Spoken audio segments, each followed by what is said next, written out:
Hai, apa kabar kaula muda? Terus deh di 103.3 SAS FM, your favorite station, bareng Rani Novianti.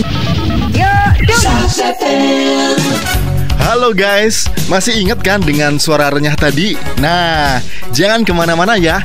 Di segmen Ngobrol Santai, kali ini Afriji Channel bakal ngobrol santai bareng Rani Novianti.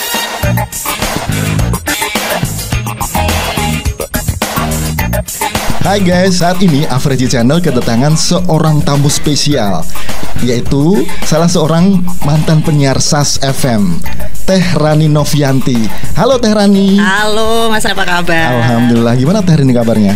Kabarnya alhamdulillah baik. Oke. Dalam rangka apa nih ke Solo?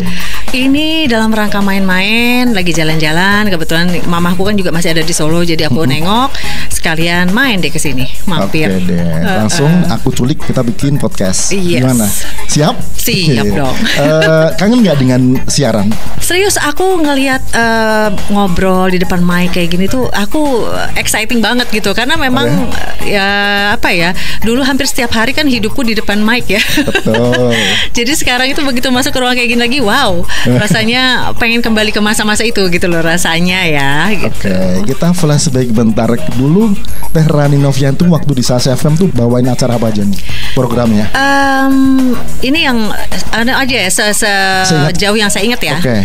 Kalau nggak salah dulu saya bawain ada SAS Indohits. Apa kabar kaula muda? Senang sekali minggu ini kita bisa ketemu di gelaran Indohits. Ada SAS Top Request bareng Rani Novianti, Barawida Masda dan Reindi Setiabudi di ajang SAS Top Request. Ada apa lagi ya? SAS Isus, Susi Indriani, Oi, Gustin Suraji, Oi, dan saya Rani Novianti segera undur diri dari ajang SAS Isus. Cafe Gua Simon. Okay. Tapi kalau siaran yang biasanya sih ya, regular. saya memang dulu kita on airnya saya lebih diplot itu di morning show sama Herman Jambujay. Itu yang SAS Break Time itu?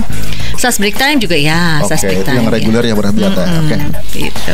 By the way, di sini tuh aku kemarin udah nanya ke beberapa temen Raden, yaitu salah satu grup yang ada di Facebook, para pecinta radio ya, namanya Raden Radio Independen. Aku nge-spill, aku bakal kedatangan salah seorang mantan penyiar radio SAS FM, yaitu Rani Novianti. Apakah ada yang mau ditanyakan? Langsung ada yang WA, ada yang DM dan segala macamnya. Iya, nggak tahu ini ada satu buku pertanyaannya. Oh enggak ya? Nanti kita akurasi aja Teh. Gimana? Nah, kita langsung aja ya ke pertanyaan untuk nyikat waktu. Boleh. Oke, ini nih Teh. Yang pertama itu ada yang nanya, apa sih pengalaman yang paling berkesan selama siaran di SAS FM, dan apa sih tantangan dan kendala sebagai penyiar radio di grupnya CPP yang saat itu terbilang paling besar di Jawa Tengah? Gimana tuh Teh Rani? Kalau bisa dibilang pengalaman paling berkesan selama siaran di SAS FM itu adalah karena aku merasa di SAS itu kita udah kayak keluarga ya.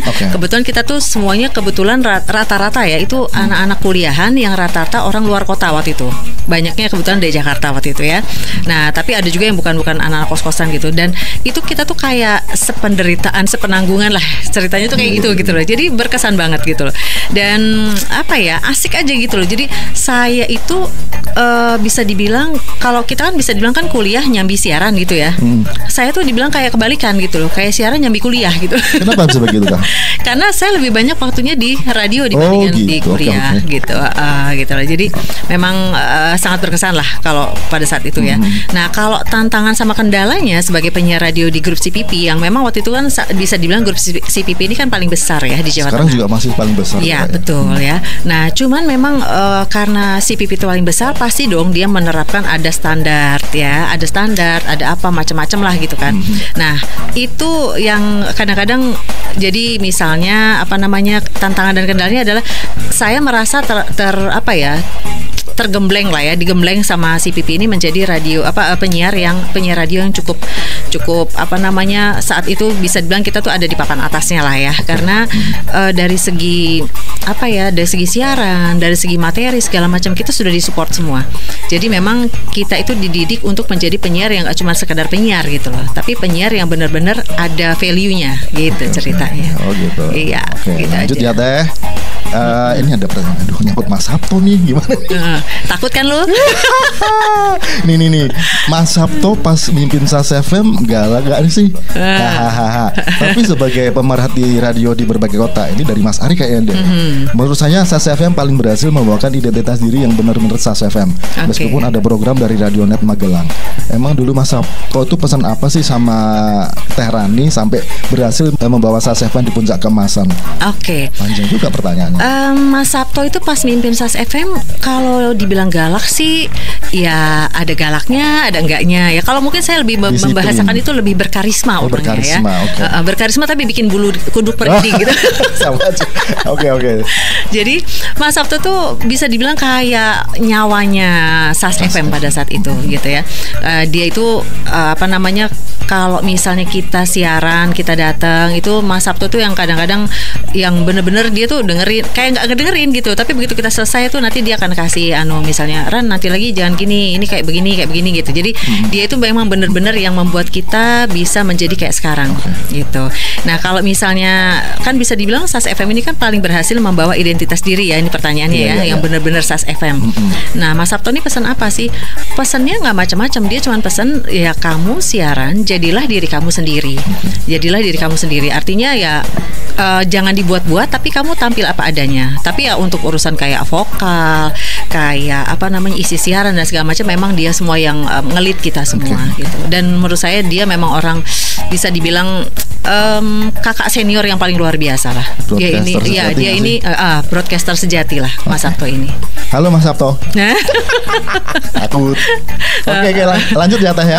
Oke. Yang ketiga, CPP kan salah satu grup radio yang terkenal dengan closing greetingnya, misalnya, ini nih yuk dung gitu kan. Akhirnya radio lain mengikuti tren greetingnya CPP. Kira-kira tanggapannya Teh Rani gimana itu? Atau bahkan bisa sharing inovasi yang dilakukan CPP pada waktu itu? Kita waktu itu terkenal memang kalau tutup telepon itu kan yuk dung ya, tutup siaran pun yuk dung gitu kan. Sampai akhirnya semuanya pada ngikut gitu kan. Nah itu adalah kalau menurut saya itu memang trendsetternya pada saat itu gitu ya. Dan akhirnya semuanya juga mengikuti dengan ininya masing-masing ya, dengan closingnya masing-masing gitu loh. Nah kalau saya sih memang jadi itu kayak identitas kita juga gitu loh. Kalau misalnya nih contoh nih, misal kita ketemu sama salah satu listeners ya, atau sama pendengar gitu kan, dimanapun gitu, dia pasti akan menegur kita tuh dengan Mbak Rani, hai dung gitu loh. Jadi kita tuh udah terkenal kayak identitasnya SAS itu ya yuk dung itu tadi gitu. Dan itu memang kalau menurut saya sih itu adalah inovasi-inovasi yang dibuat pada saat itu, sehingga bagaimana menjadikan SAS itu punya tempat tersendiri dengan dengan bisa dibilang tuh kayak identitasnya kayak yuk dungnya, kayak dengan itu dari CPP atau memang dari SAS FM sendiri ya Teh? Itu dari SAS sendiri. SAS kayaknya yang lain pada ngikutin kayak Yasika, kayak yuk. Ya, jadi akhirnya semua juga sama mengikuti gitu. Oke, kita lanjut ya. Oke. Oh ya, waktu itu Radio SAS FM kan menerapkan jingle radio import khususnya dari TM Century. Wah, ini jingle mania nih. Pertanyaannya, apakah nilai plus dari adanya jingle impor yang diterapkan di Radio SAS FM? Mengingat radio anggota sipil lainnya juga menggunakan jingle impor semisal RCT atau Polaris. SAS FM 103.3 itu kan lafalnya ke Inggris-Inggrisan atau ke barat-baratan, itu gimana Teh? Ya. Kalau saya sih ngelihatnya pada saat itu memang jingle radio kita memang walaupun misalnya jingle import ya, tetapi itu juga jingle importnya itu akhirnya digunakan oleh seluruh grup dari CPP Radionet gitu ya. Kalau menurut saya sih itu ibaratnya kayak kita keluarga, ada kakak, ada adik ya kan, ada sepupu gitu kan, dan semua memiliki identitas yang sama gitu kan. Maksudnya misalnya contoh deh, kalau saya ininya kayak contoh kita misalnya kayak lebaran, satu keluarga pakai lebaran pakai bajunya sama, satu keluarga nih misalnya gitu kan. Nah contoh kayak itu aja. Jadi begitu kita ketemu sama keluarga tersebut gitu kan, kita tahu bahwa itu keluarganya si A karena dia pakai bajunya sama tuh, satu seragam. Nah saya mengibaratkan kayak gitu. Jadi kalau kita ada di kota manapun, begitu denger jinglenya kayak itu, ini saudara kita nih. Nah itu loh. Jadi kalau enggak misalnya orang lain yang ngedengerin begitu, ini kayaknya satu grup sama radio yang ada di sana deh, pasti begitu. Karena itu adalah menurut saya itu adalah identitas keluarga kita gitu. Siap gitu ya. Ini yang terakhir kita ya. Ini keren sekali pertanyaannya. Sebagai penyiar era 90-an di mana radio masih dominan, apa sih pendapatnya tentang perkembangan radio era digital sekarang, di mana Gen Z sudah banyak nggak kenal dengan radio karena sudah lebih banyak medsos yang lebih engaging, eye-catching, dan involving. Apa upaya yang harusnya dilakukan oleh insan radio agar radio bisa terus ikut meramaikan dinamika generasi muda atau at least maintain eksistensinya? Kalau zaman kita dulu siaran itu penyiar itu di era 90-an itu kan dominan banget ya. Sampai bisa dibilang tanda kutip deh semacam kayak selebnya kota itu gitu ya. Karena dan hiburan waktu itu cuma radio doang kan? Iya, karena sekarang gini, orang-orang dulu zaman dulu ya, misalnya mahasiswa lagi ujian gitu kan. Mereka sambil belajar gitu sambil dengerinnya apa? Radio ya kan? Otomatis mereka memang sangat-sangat akrab dengan yang namanya radio. Ibu-ibu rumah tangga lagi di rumah gitu kan, sambil dengerinnya apa? Radio ya. Orang-orang di kantoran sambil dengerinnya apa? Radio. Nah, kalau sekarang dengan era sekarang itu radio udah nggak bisa tuh disamakan dengan era zaman dulu. Karena apa? Karena sekarang taruhlah misalnya nih di jalan. Kalau dulu orang di jalan pasti dengerinnya radio. Kalau sekarang mungkin anak-anak sekarang karena adanya medsos, ada banyak macam-macam, mereka mungkin lebih banyak dengar YouTube. Mungkin lebih banyak dengar Spotify ya kan? Mungkin lebih banyak dengar yang lain-lainnya lah gitu kan.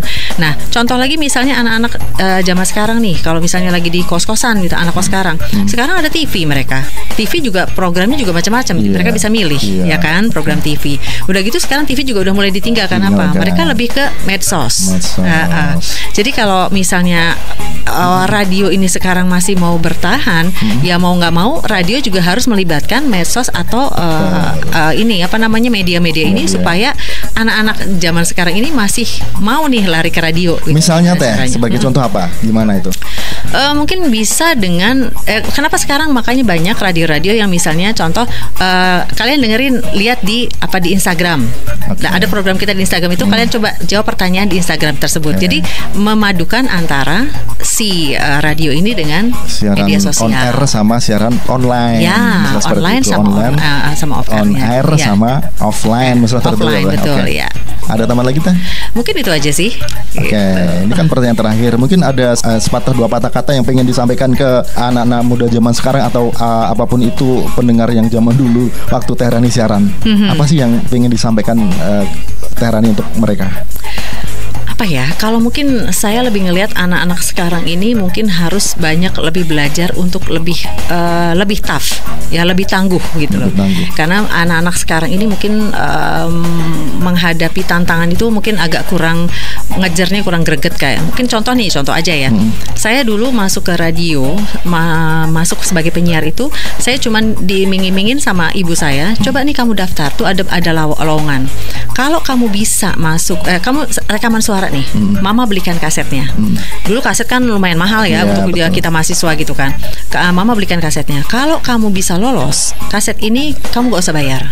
Tapi kalau kamu gak lolos, kaset ini kamu bayar. Jadi akhirnya saya berusaha gimana caranya bikin rekaman itu sebagus mungkin supaya saya bisa dilirik. Kan begitu kan. Dengan harapan mudah-mudahan saya gak bayar kasetnya, gitu kan. Begitu saya udah keterima, ya kan. Begitu udah keterima, lolos gitu kan. Dan itu pada saat saya daftar aja saya udah di posisi ke 500 berapa 72 atau apa kalau nggak salah tuh. Saya tanya tuh, itu hari terakhir saya daftar. Udah ada yang berapa yang daftar? 572 lah kurang lebih gitu. Saya bilang, aduh, kira-kira masuk gak ya gitu kan. Saya udah mikirnya gitu. Tapi ya berdasarkan keyakinan itu akhirnya kita fight aja gitu kan. Nah, dari situ saya cuma mikirnya gini, artinya kalau kita mau usaha sungguh-sungguh, kita fight bener, itu insya Allah deh semuanya itu pasti bisa membantu kita ke arah sana. Tapi artinya kita harus mau fight ya gitu. Nah, itu aja mungkin anak sekarang tuh belajar untuk lebih tangguh. Gen Z ini untuk lebih tangguh. Jadi jangan mudah rapuh dengan adanya tantangan atau kendala. Pasti harus itu tadi tangguh dan bisa apa istilahnya mandiri. Ya, apalagi tantangannya Gen Z ini kan sekarang lebih berat ya. Berat sekali. Misalnya contoh orang-orang yang mau cari kerja aja deh. Kalau zaman dulu mungkin lapangan kerja masih lebih banyak daripada sekarang. Sekarang lapangan kerjanya sedikit, yang nyari luar biasa. Ya kan? Nah gitu. Wah. Berkesan sekali. Oke, terima kasih Teh Rani Novianti sudah hadir di Average Channel untuk di segmen ngobrol santai. Oke. Sehat selalu buat Teh Rani dan keluarga. Sukses dan semoga kita bisa ketemu lagi next. Amin. Oke, siap. Sampai ketemu lagi. Yo. Average YouTube channel.